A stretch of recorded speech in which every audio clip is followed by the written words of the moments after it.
Ayan, yung picture na yan, nung unang kasal namin, hindi uso rito yung pamanikan taanan. Kaya ang ginawa ko ngayon, taanan kami, ito ang unang kasal, 72, 1972 yan. 1972, tinanan niya nga ako.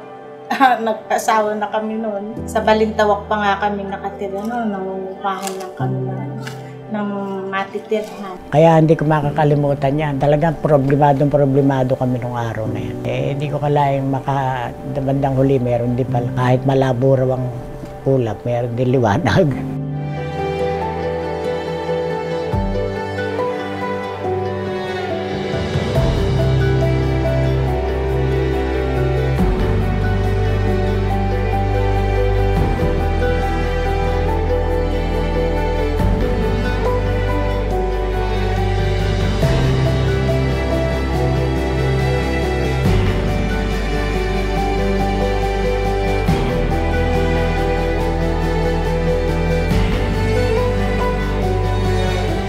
Perpektong pamilya, walang perpektong mag-asawa. Siguradong may pagsubok na pagdadaanan, pero yung pagsubok na ito, kapag inyong nalampasan, ito ang magpapatibay sa inyong araw-araw na pagsasama.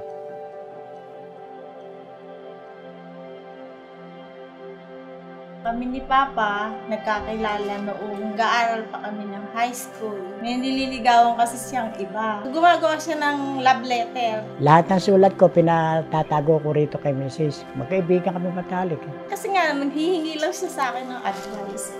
Pala, ako daw ang gusto niya. Sabi niya, ganun naman na huli na. Ganun pala yung nadidevelop.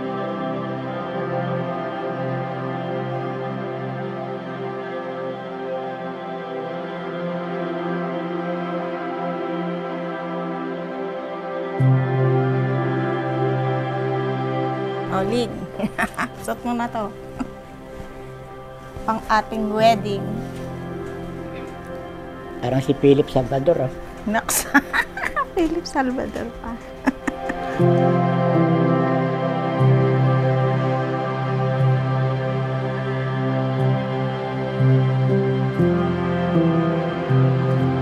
Isa lang naman ang dahilan kung bakit kayo nagpapakasal. Dahil mahal o puso. Kaya yung sinasabing love is blind, sa mag-asawa lang yun na-apply. Bakit?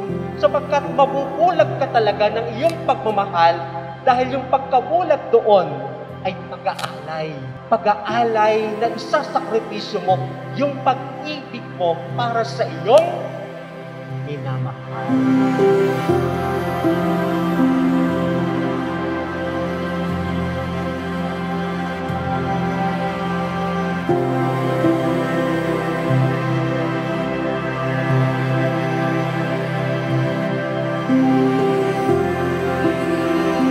Hindi ko kalain tayong dalawa pala magkakatuluyan. Ginagawa lang kitang tulay.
Palapakan po muli natin ang bagong kasal.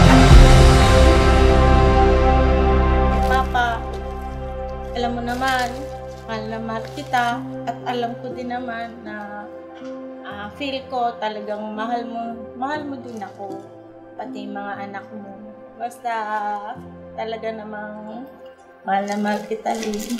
Tandaan mo, kahit ano mangyari, tayo pa rin. Kahit ako nasusungitan sa iyo, nawawala yung sungit mo sa akin. Yan, tandaan mo. Siguro, alam mo, mahal na mahal din kita. Mahal mo rin ako. Nagkatapat. Oh, I love you.